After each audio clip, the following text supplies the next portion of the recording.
This ad is about AT&T's deal on the new iPhone 15 Pro, and it's real, guaranteed. That's not always the case with other ads.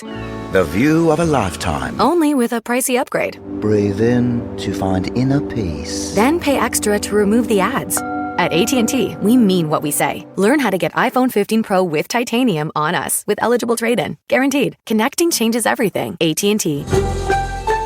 See att.com/iPhone for details about the guaranteed trade-in promo for new and existing customers. Available for a limited time. Terms and restrictions apply. When it comes to quality sleep, Ashley has you covered with top mattress brands at winning prices and with special financing options available. You can snooze now and pay later. Plus, your mattress purchase helps give the gift of better sleep to children in need and U.S. Special Operations Forces. Visit your local Ashley store or shop online today and make every snooze count. Financing is subject to credit approval. See store or ashley.com for details.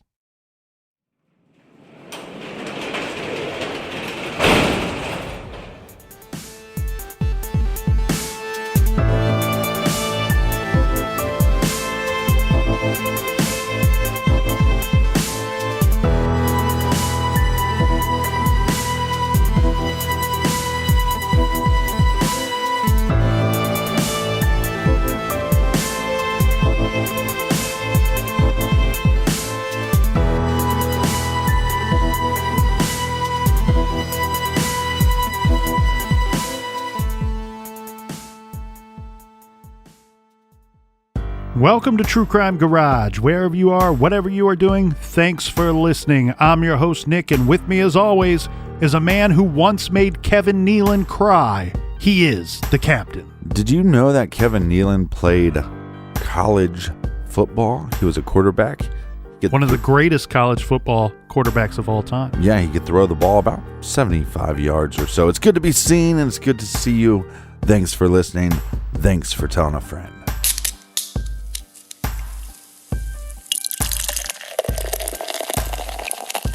Lucky us, Captain, because today we are drinking Ghost Blimp by my heroes over at Tactical Brewing Company. This is a full and robust beer, dry hopped, double dry hopped, with Citra, Galaxy, Ella, and Vic Secret hops, garage grade, sounds the trumpets, 5 big bottle caps. And today we want to give cheers and thanks to our good friends. First up, here's a cheers to Allison in Atlanta, Georgia. And a big shout out to Vanessa in Thornton, Colorado. I'm not sure what size of shout out I should give here. Maybe a little one? Little tiny baby one. To Fluffy Lupa in Seattle, Washington. If that's a real person. It could be a cat. Sounds like a cat. Fluffy Lupa. I once was in a band with a man named Fluffy Lupa. And let's go back up to the big ones. John from Forest Hill, Maryland. Next up, we have a shout to Elizabeth in Greenwood, Indiana. And last but certainly not least, a huge thank you and big time cheers to our buddy Dr. Steven from Auburn by way of Salem, Alabama. That's a mouthful. Everybody we just mentioned went to truecrimegarage.com and they contributed to this week's beer fund. And we thank you very much. Yeah, while you're there, sign up on the mailing list. We're going to do a mailing list only garage sale coming up very soon. So you want to get a part of that. And for all of our old episodes, check us out on the Stitcher app for free. And check us out on Stitcher Premium. Check out our other show called Off the Record. And that is enough of the business. Everybody gather around, grab a chair, grab a beer. Let's talk some true crime.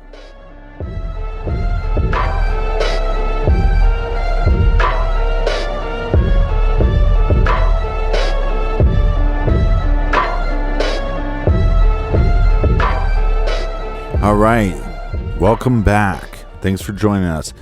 This episode, we're going to dive in to kind of our thoughts on what we see and also possibly some of the laws that are in place and where we think maybe this case will go. And we're talking about the Ahmaud Arbery case. A young man, he was 25 years old. He was shot and killed in February of this year on the 23rd as he was running down a relatively quiet street in a quiet neighborhood. He was being pursued by 2 or 3 white men, 2 in one pickup truck who were ordering him to stop. These guys were armed, and he didn't stop. And the result is Ahmaud has been killed, and now we have these 3 men in custody. Yeah, my first question when I saw any of this is, you see jogger hunted down. Mm-hmm. And that's what I saw over and over, and I went, well, this is horrific. And when you start diving in, quickly you realize it's not as simple as the headline made it seem. My first question was Ahmaud jogging? It seems like he was over 10 miles away from his house. If he went on a jog and he didn't drive somewhere to start his jog, if he left from his house and he went to this location and he was then jogging back, this is a very long jog. This would be a jog over 20 miles. Mm-hmm. This would be you just happened to run a marathon that day.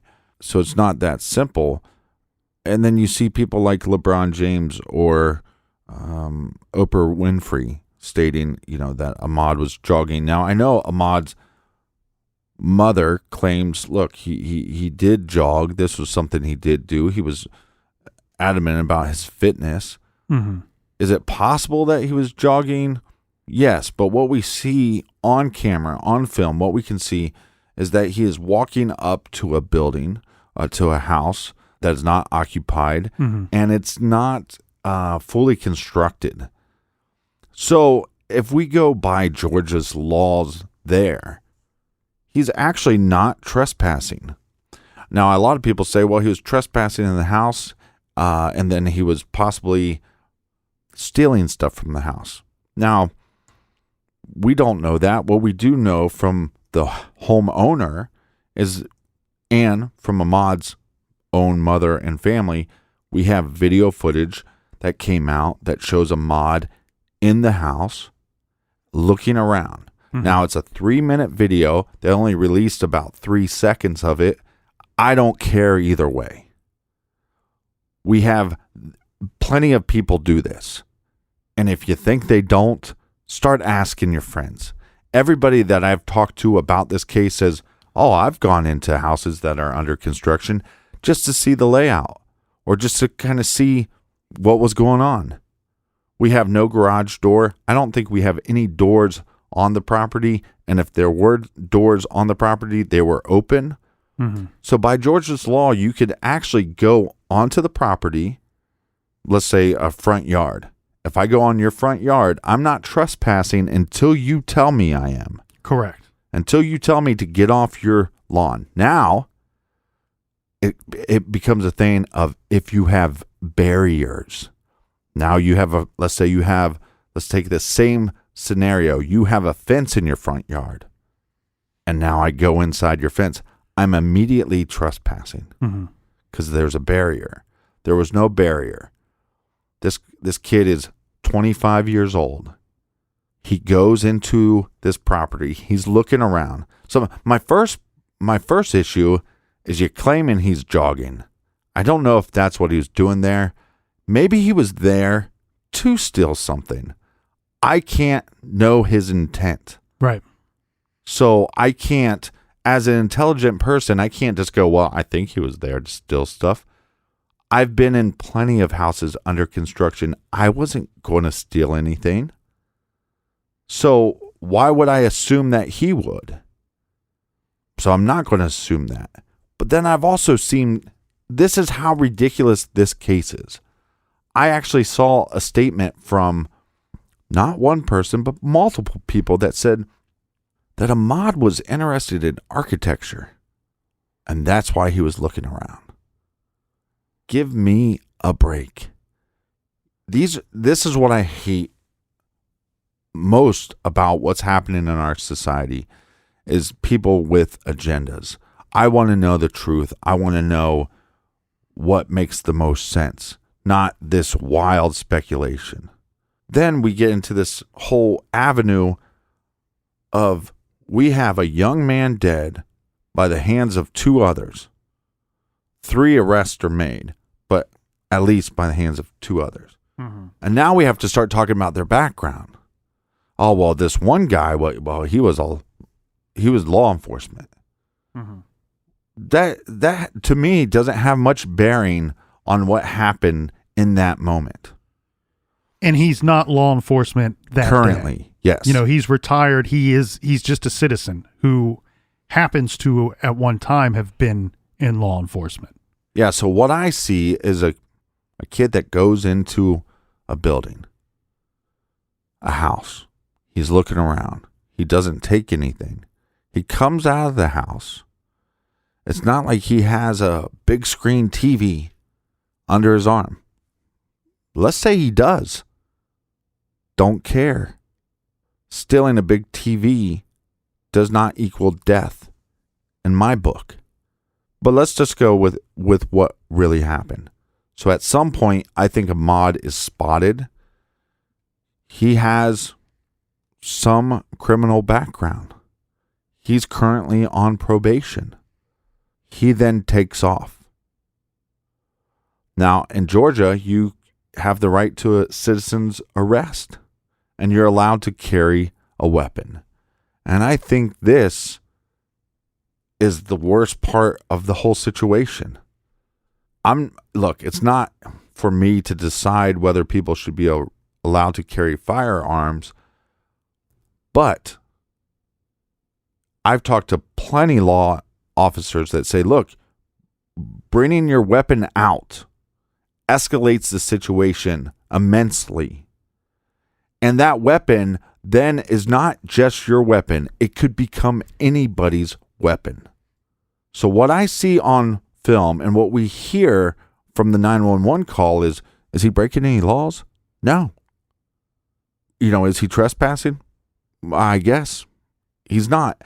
He's technically not trespassing, and he's technically not breaking any laws. And you can't just determine intent. And what I feel is that these individuals in the neighborhood, because there were cars being broken into, and there was things happening in their neighborhood, that they have the right to protect their neighborhood. Well, that exact home that Ahmaud went into, and look, here's the thing.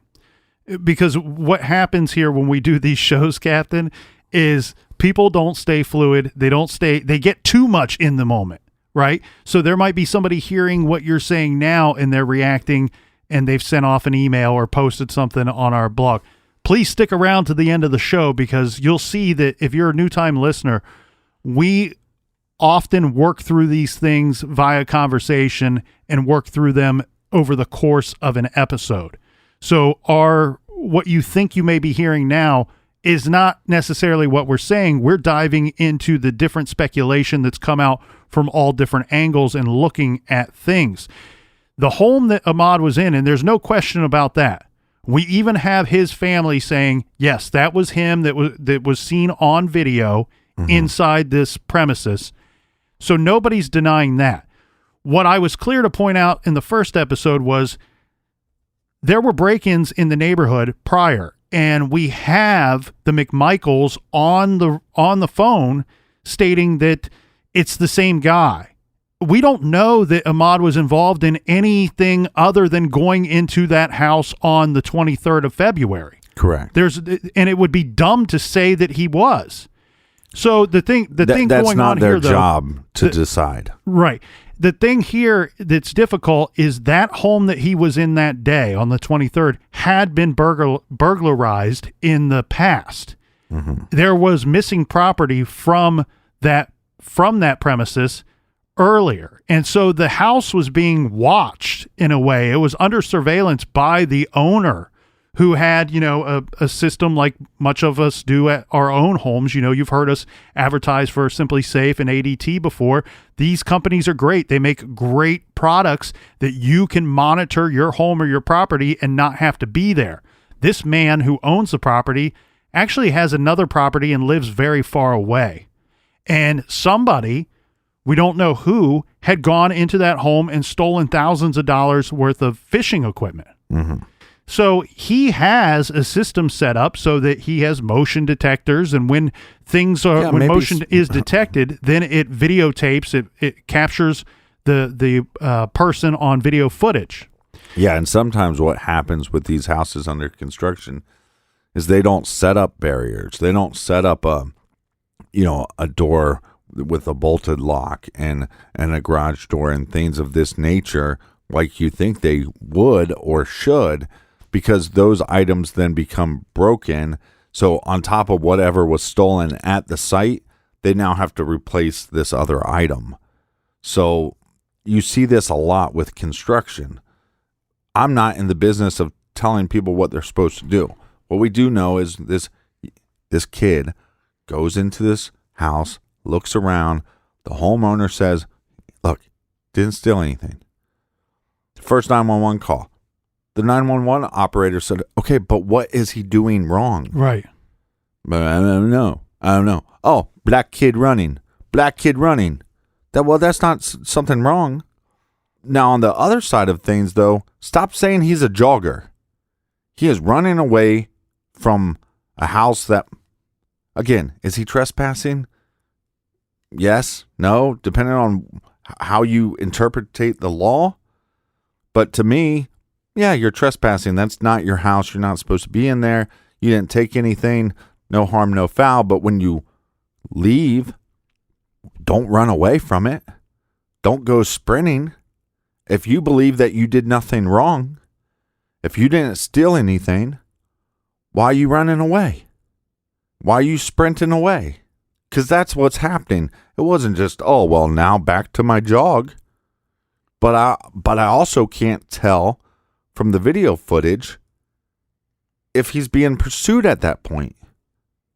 Did he get out of the house, and once he starts sprinting at that moment, did Ahmaud think he was being pursued by somebody? I don't know. But we're only talking about, a couple minutes later, that he's lying on the ground with 3 bullet holes in him. So, again, I don't want to assume that he was being pursued right away, but it seems like he could have been. That would give him justification for running away from that building. So, what I see is these guys chasing him. They catch up to him. Then he gets away. And he has this moment. He has this moment where he could, to me, looks like he could run free. Now, I say that lightly because they're in a truck. So I don't care how much you're into fitness. You ain't outrunning that truck. It's not going to happen, right? So I think these individuals caught up with him multiple times, and that's a level of threat.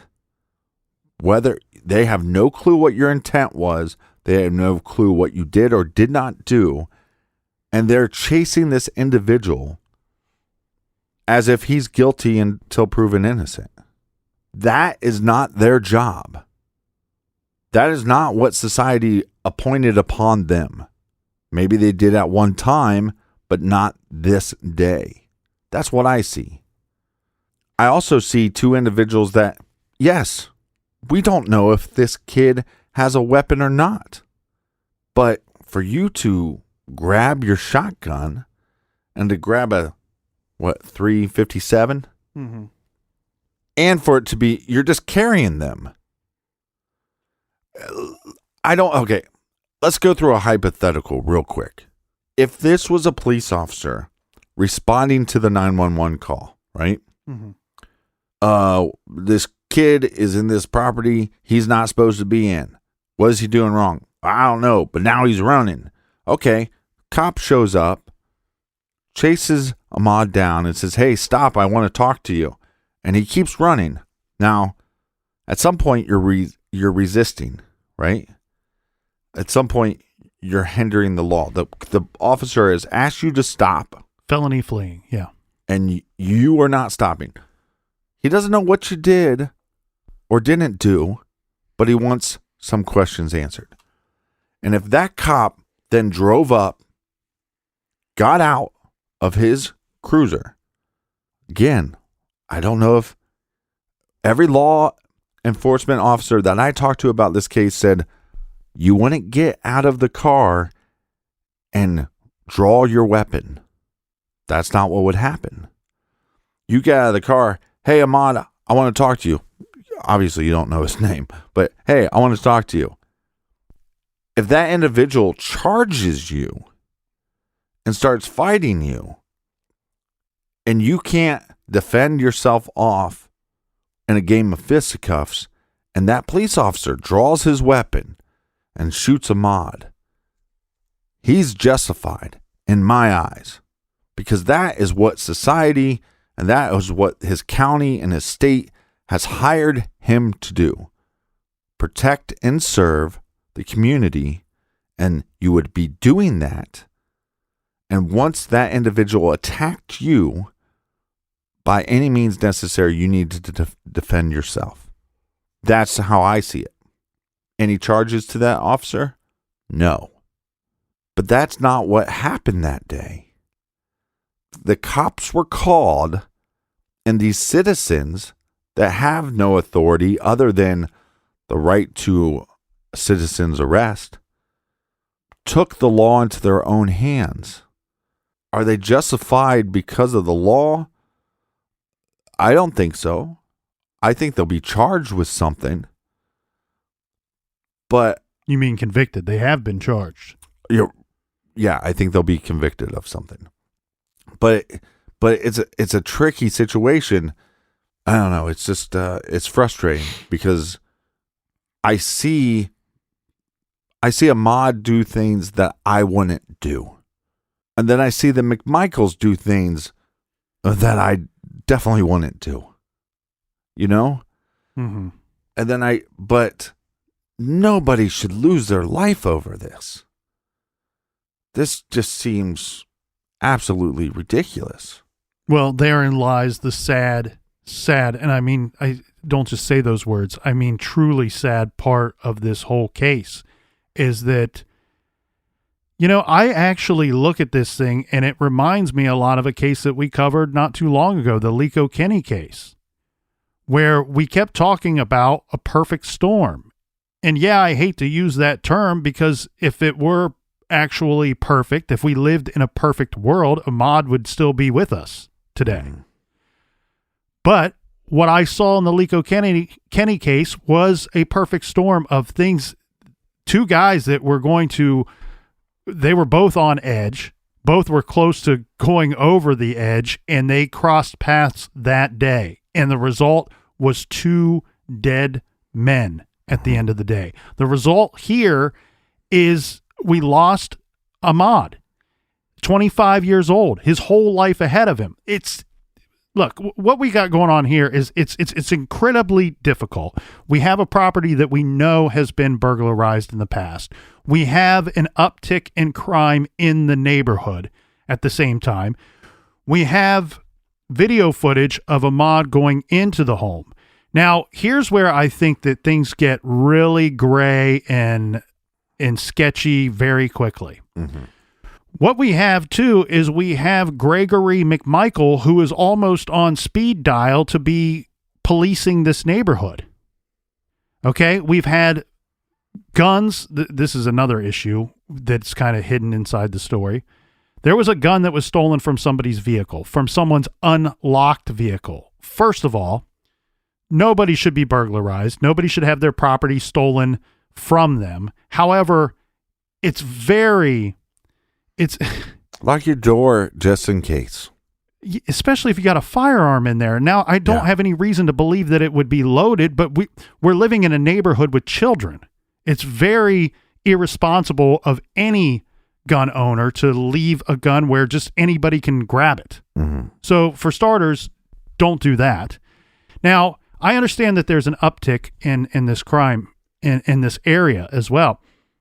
And I don't mind that you have a situation where somebody is kind of policing the area, because I'm a big believer in neighborhood watch programs. I think they do great things. They do prevent a lot of crime. And really, if the crimes had continued in this neighborhood, in this subdivision for, the next several months, that would be exactly what law enforcement would recommend to citizens of that area, to create a neighborhood watch program. And it almost seems like they had that kind of going on here. What you have is, I don't know the name of it, but you have like these different Facebook groups. I know in my neighborhood, I think it's called Next Door, where it's not necessarily Facebook, but it's a group and where the neighbors can talk and communicate with one another about, it could be something as simple as, hey, I need to hire a roofer. Does anybody know anybody that's good and affordable? Right. Or, hey, there's some strange people that have been wandering in the neighborhood. Hey, there's people that are stealing packages off of this street on the reg. And so it's just a way for the neighbors to communicate with each other and keep their community good and safe. And so that's what was going on here with this case. There's people, they're reporting, hey, this home was burglarized. This vehicle, somebody stole a gun out of it. There's been break-ins, there's been thefts, and everybody kind of knows this. And they were posting some videos, security camera videos from, Ring doorbells and different types of security cameras that were on there. And often in these videos, it's showing a athletic, young African-American male. Mm-hmm. Again, we don't know that that's Ahmaud. There's assumptions that are being made even in that 911 call. You can hear it. What is he doing wrong? Well, he's running.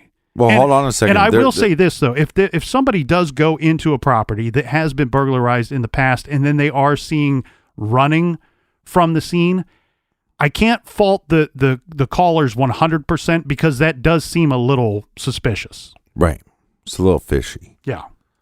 But one of the videos that they showed that they were saying, well, this is possibly Ahmaud at night being in that house at a different day. Nothing was taken that day.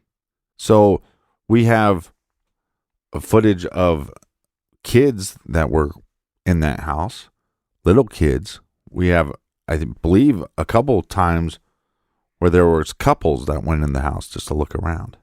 One thing that see what was being built. One thing that I think is interesting here, Captain, that most people may not be aware of, the video that leaked out to the public there actually came from a lawyer. His name's Alan Tucker, who informally consulted with the McMichaels. He leaked the video because of the rumors that were going around at the time of things people were saying, it was two white men with a Confederate flag in the back of their truck driving down the road that shot a jogger in the back.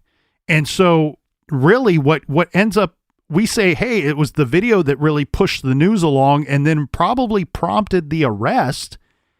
It's interesting that it was almost put out on their behalf to show that it wasn't, some rednecks with a Confederate flag in the back of their truck that were looking to hunt somebody down that day. So it's interesting that came out that way, and then it leads to, I believe it helped lead to the arrest of these two individuals. I think what I see in the video that bothers me so much, and one thing that I think we're going to talk about a lot today on today's show, is intent. It's intent. We talk about the assumptions made on that 911 call that this guy, Ahmaud, was burglarizing this home. And you pointed out no property from that home was found on his person that day. No drugs or alcohol were found in his system. He was unarmed, being pursued by armed individuals.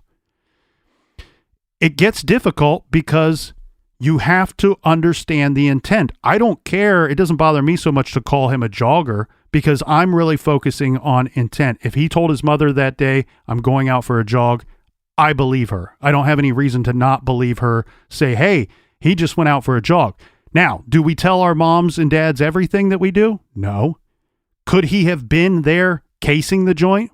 Could he have thought about stealing something and maybe heard something outside and thought, nope, not today, I'll come back later? There's a million different reasons why he could have been there. What is irresponsible is to determine and decide his intent.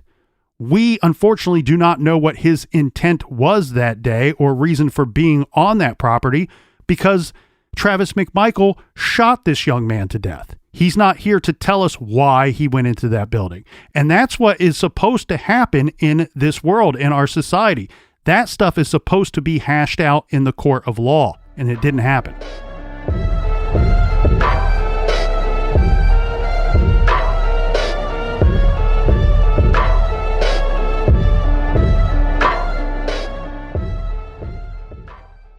This show is sponsored by BetterHelp. Do you look forward to the holidays? Maybe you struggle with seasonal blues. This time of year can be a lot, and it's natural to feel some sadness or even anxiety about it. But adding something new and positive to your life can counteract some of those feelings. Therapy can be a bright spot, something to look forward to make you feel grounded, and to give you the tools to manage everything going on. If you're thinking of starting therapy, give BetterHelp a try. It's entirely online, designed to be convenient, flexible, and suited to your schedule. Just fill out a brief questionnaire to get matched with a licensed therapist and switch therapists at any time for no additional charge. Find your bright spot this season with BetterHelp. Visit BetterHelp.com/garage today to get 10% off your first month. That's BetterHelp, HELP.com/garage. Dreaming of overseas adventures or connecting more deeply with family from afar? Rosetta Stone bridges the language gap. I've tried others, but Rosetta Stone's immersive lessons and voice feedback technology are game changers. Dive into 25 languages by learning intuitively, just like when you were a kid. And here's the holiday sparkle. Grab a lifetime membership now and save 50%. Gift yourself the world. Head to rosettastone.com now and save 50%. Major phone carriers make you sign contracts with rigid data plans to trap you into a kind of forced phonogamy. Sounds pretty insecure if you ask me. At Consumer Cellular, we believe in a more consensual and healthy form of phonogamy, free of contracts and more flexible to your data needs. This way, you stick around not because we force you to with contracts and fees, but because you love our phone plans. Like ardently love our phone plans. Phonogamously. Consumer Cellular. When freedom calls, we're here to answer. Call us at 1-888-FREEDOM.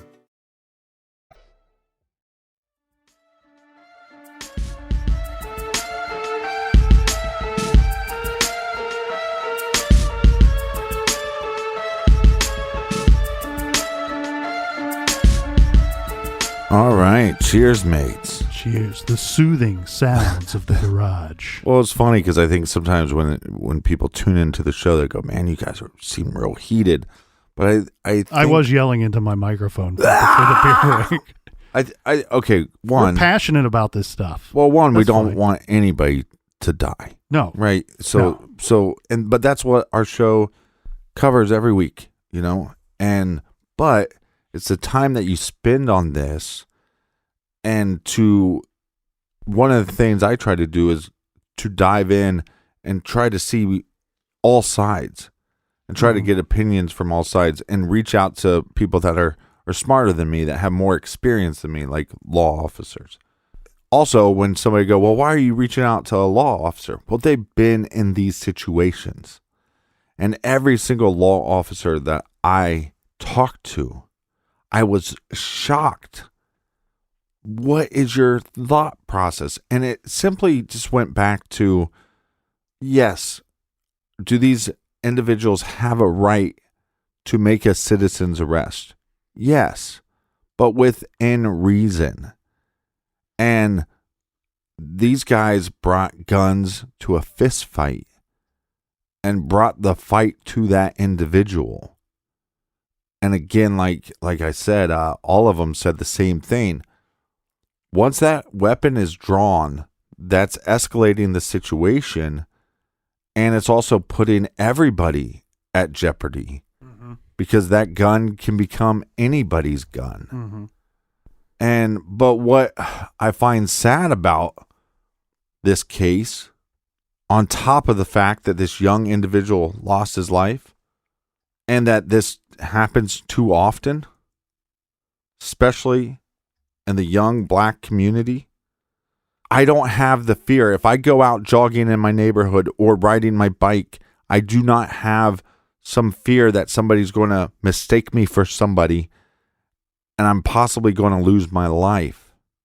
I could not imagine what that would be like, as especially a young black male. And I don't know, again, we don't know what was said to him when he was running away, why they're chasing him, what was said during the confrontation. It's not even clear. I've heard different reports, but they say that, 3 shots and it all came from the same gun. Did it? I don't know.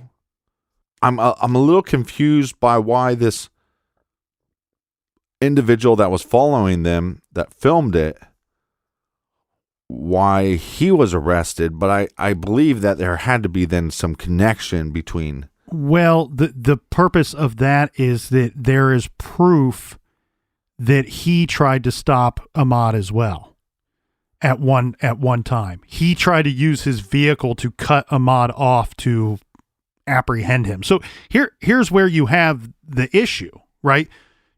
I don't know why I keep saying here is where you have the issue. Right. This thing is just riddled with issues. A lot of issues. Yeah. So this has more issues than my mother. The thing here, Captain, is we got a big problem with this citizen's arrest. So yes, under Georgia law, that's the difficult thing. Intent. We cannot say anybody's intent. If Ahmaud was there burglarizing this property, and that comes out to be a fact, then under Georgia law, a citizen has the right, if they have knowledge, firsthand knowledge of a felony being committed, they have the right to hold or apprehend the individual responsible for committing that felony. Right. So if it was burglary, if that was Ahmaud's intent, then these guys who went off and pursued Ahmaud, they were in the right. And yes, it's an open carry state, so they are allowed, unfortunately, to have a gun, and just if anybody can see it, it's not concealed. It's perfectly within their rights, within the legal boundaries of the state of Georgia. Yeah. Then on top of that, once somebody comes at them with physical force, they are allowed to use deadly force to protect themselves.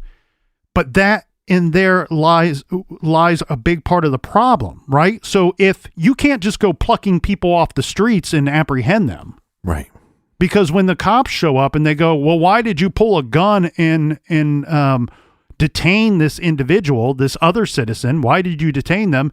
Then the police can go, okay, well, if this guy didn't do anything wrong, if there wasn't a felony committed by this individual, then the person who plucked him off the streets, well, they can be charged with false imprisonment. Right. So it's a sticky situation, and I'm all for being my brother's keeper. And I think that we have to govern ourselves a bit in society. But what is scary is this citizen's arrest idea. Okay. And don't come at me, because there's going to be people that are very strong minded that it's a fine thing to do. Maybe it is, but what I'm seeing here in this situation is how it can go very bad, how it can go very wrong very quickly. Mm-hmm. What we had here is 2, maybe 3 individuals that are not equipped to be pursuing a suspect. They just aren't.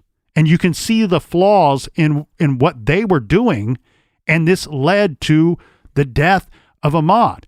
Maybe it's murder. I don't know. What we're going to find, Captain, is if and when this thing goes to trial, mm-hmm. I'm guessing that there's a lot of things that they're sitting on. Because here's the thing. I've almost done one of these citizens arrests myself. I arrest people all the time. So let me explain the situation. I'll give you the very short version of it. Mm-hmm. It's about 11:15 at night, pitch black outside, and I hear a noise. This was probably 3 years ago. Mm-hmm. I hear a noise. I look out my window, and I thought I saw somebody messing with my next door neighbor's home. I go outside to see what it is, and yeah, I brought a little backup in my pocket, right? Mm-hmm. I see a man attempting to go into the window of this home. Mm-hmm. It's the middle of the night.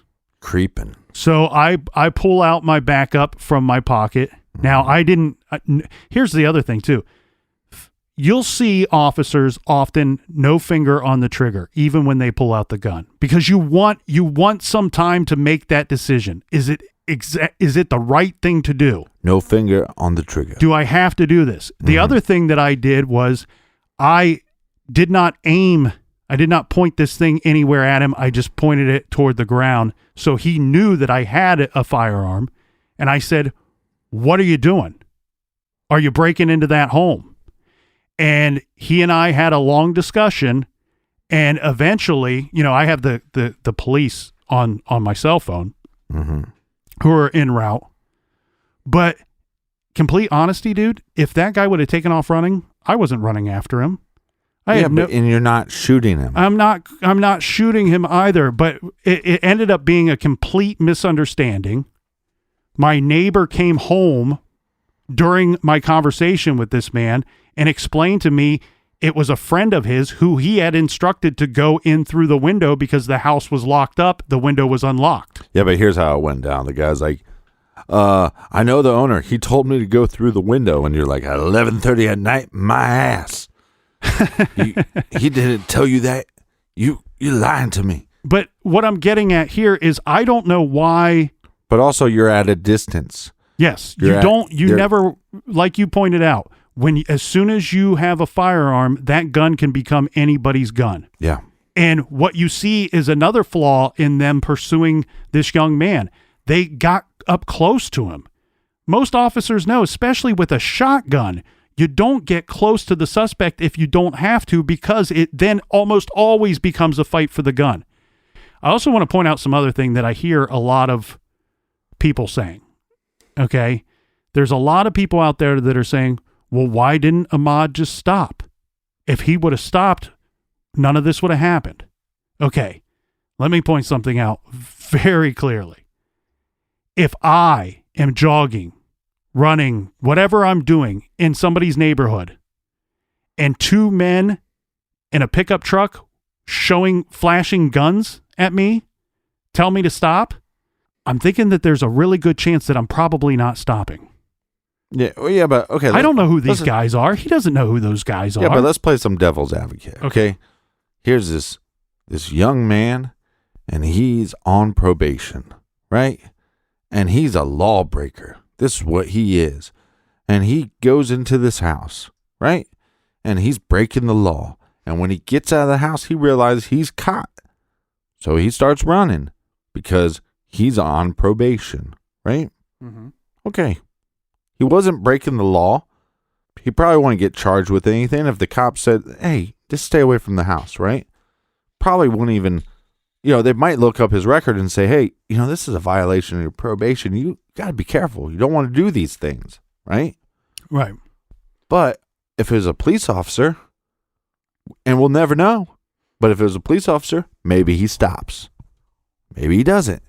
But once he starts running and he realizes not one truck, but two trucks are chasing him, and these men have guns, you going to stop running, or are you going to run a little faster? And then at some point, as they keep catching up to you, fight or flight. Well, the flight ain't working, because that's the thing I wrestled with. When I first saw it, I didn't fully understand that it was Ahmaud that was charging at them. Right. Not them charging at Ahmaud. Right. But they're the ones that are consistently pursuing him. So the charge, if you will, of this individual, or the charge of Ahmaud, happened when they're driving their truck to catch up to him. And then getting out. Oh, that didn't work. Get back in the truck. Catch up with him. You know what I mean? I would not know how to respond.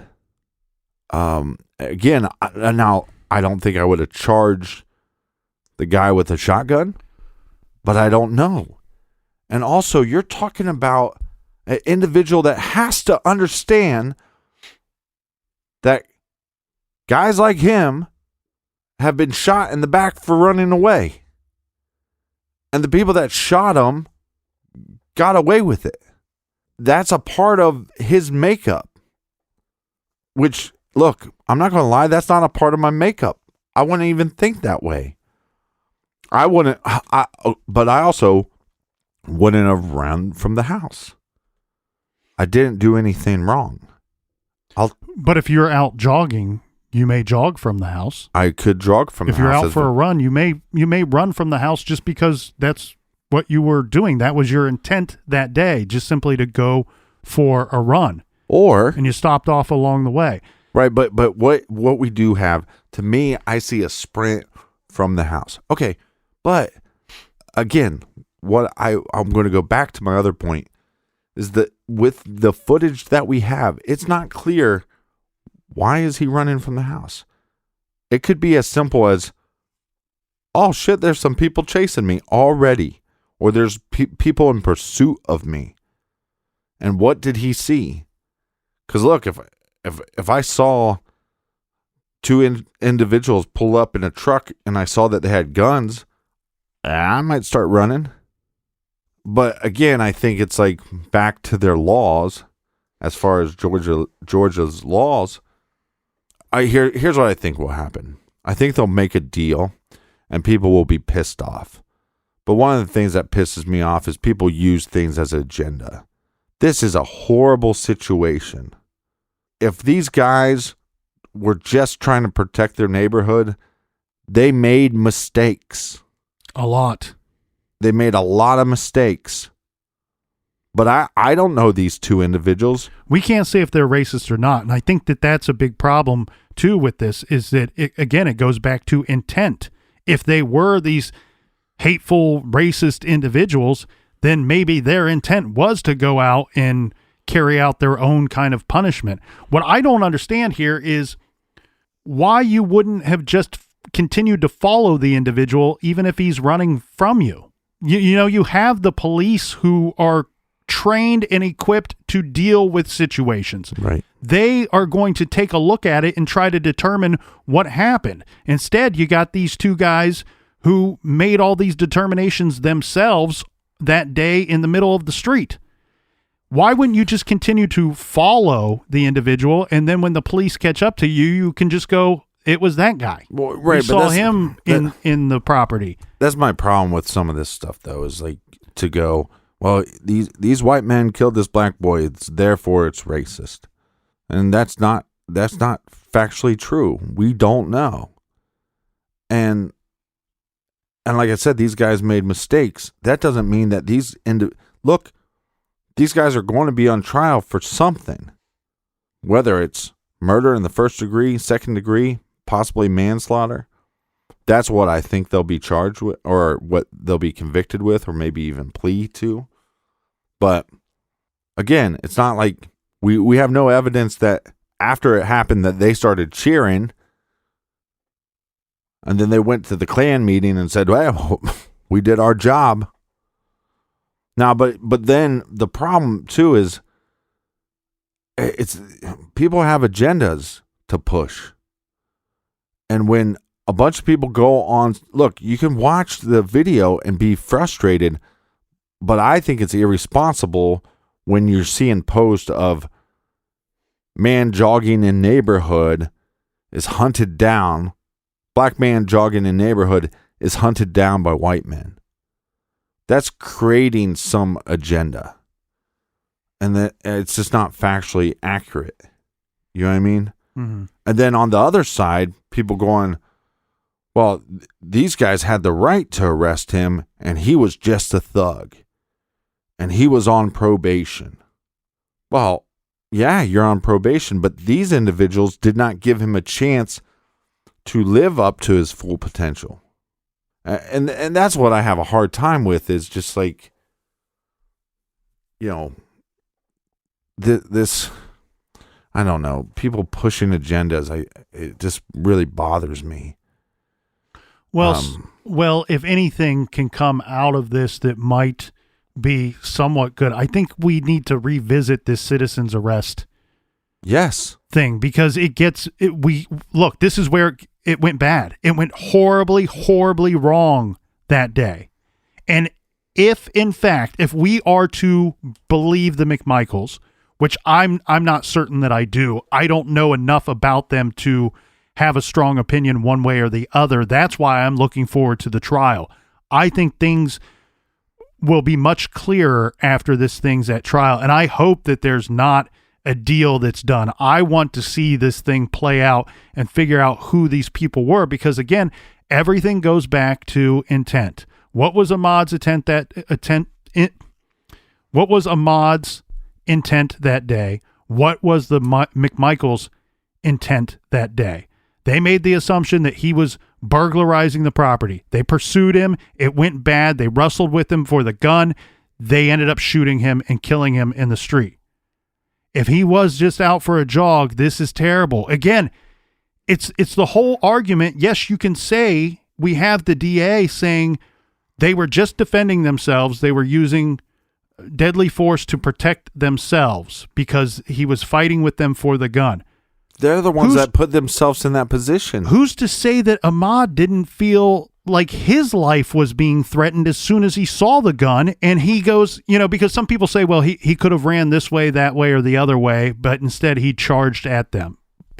He may have thought his only chance at survival was to take the gun. That's what I'm saying. And again, we have evidence to somewhat back that up. You're being chased by multiple vehicles, and they catch up to you, and then you get away, and then they catch up to you again. How many times are you going to do that?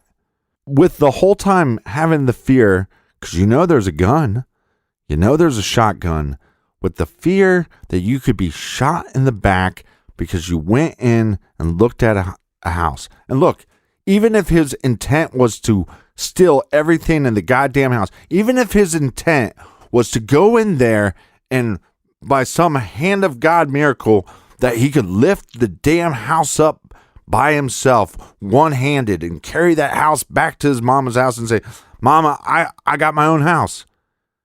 Even if he was running down the street with the house on his hand, you have no right to shoot him dead.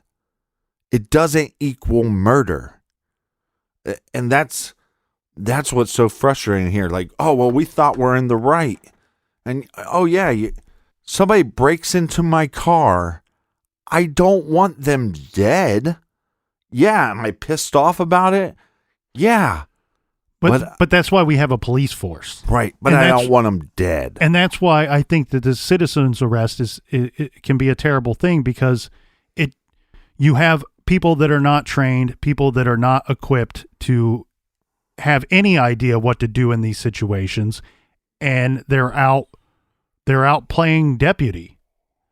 Again, I mean, in a perfect world, if the McMichaels really thought he was doing something wrong that day, just stay in your damn truck and follow the guy, whoever it may be, regardless of skin color. Follow him, and when the police catch up, you called 911. When the police catch up, just point to the man, the individual, or the home that they ran into and say, right, the guy that we think was burglarizing the home is in there. And then the police go and talk to that guy. And that's how these things are supposed to play out. That's how these things play out when smart individuals are involved. Yeah, but here's the bullshit thing about it. Here's other evidence we have that these guys are just freaking morons.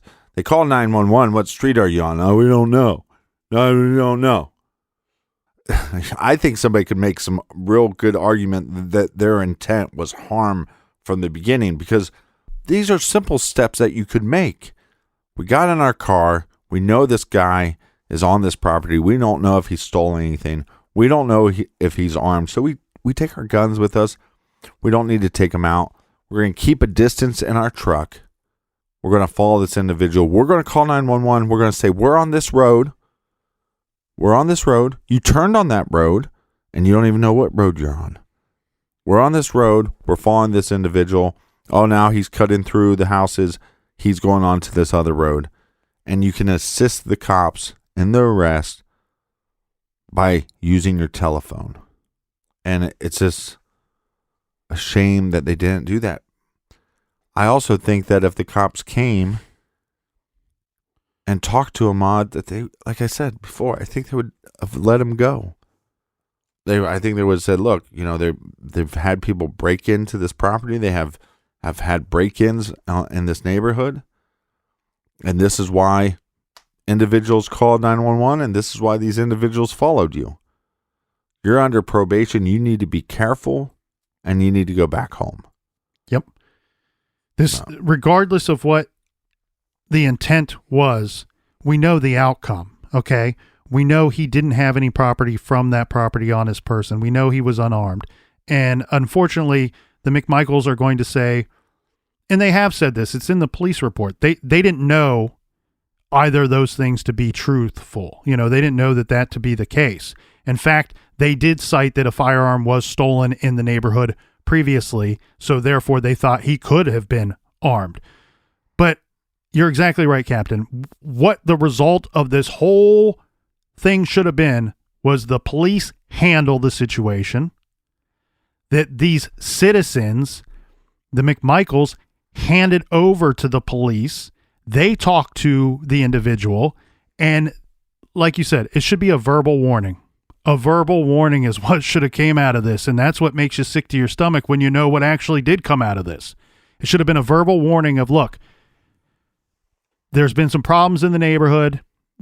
Young man, I understand you weren't doing anything wrong today, but do know going forward, we don't want to see you in that house. Right. And going forward, none of the neighbors want to see you in that house. They will likely call the police again if you go back in there. So just stay on the roads. But hold on. The other thing, too, is even a house that has no borders, no boundaries, once you're stated that is trespassing, then if you do it again, it's trespassing. I just want to reiterate, because I've been so mad all week that that people will take this crime, right? They'll take this scenario. They'll take the death of this young man, and they'll use it to push their own goddamn agendas. Well, the agenda I'm pushing is that they need to tweak that citizen's arrest deal. They need to clean that up because it's giving but that makes sense, unnecessary authority to individuals that clearly aren't capable of handling it. Right, but that makes sense because that's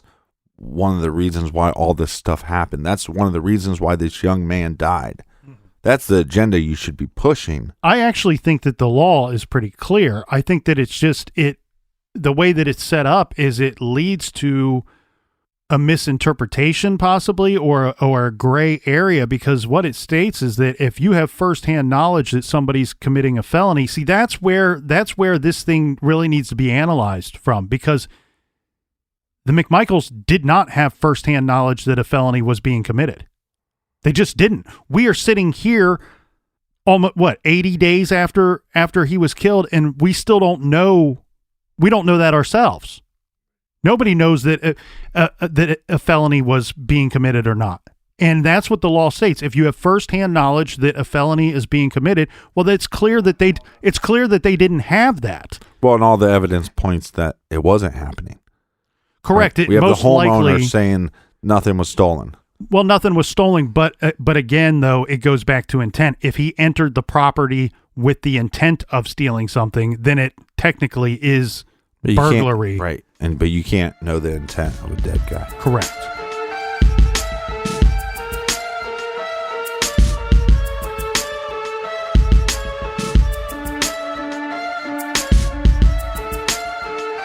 Hot in the hot tub. Whew. I'm going to have to cool down after this episode. And, everybody that involved, I think, our hearts go out to Ahmaud's family. Mm-hmm.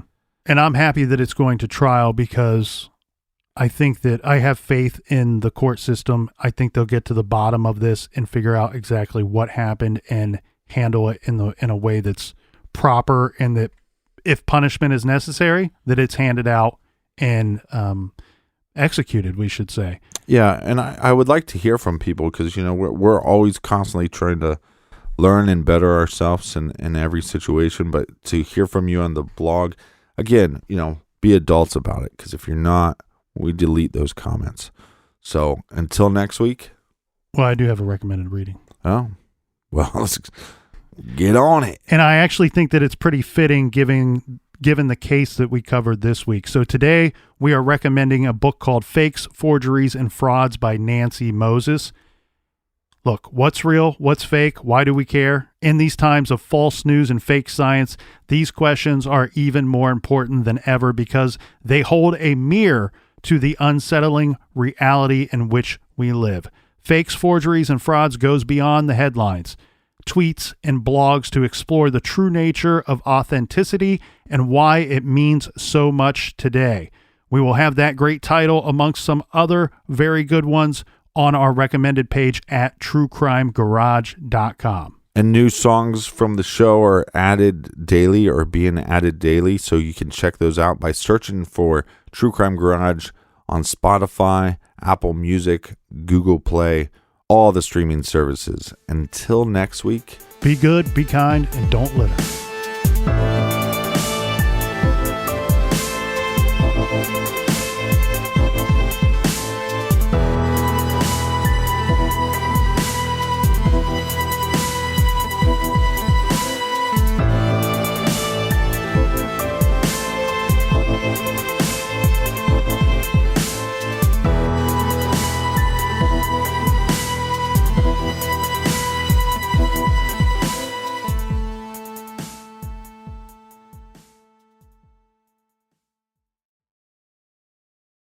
Angie's List is now Angie, and we've heard a lot of theories about why. I thought it was an eco move. Fewer words, less paper.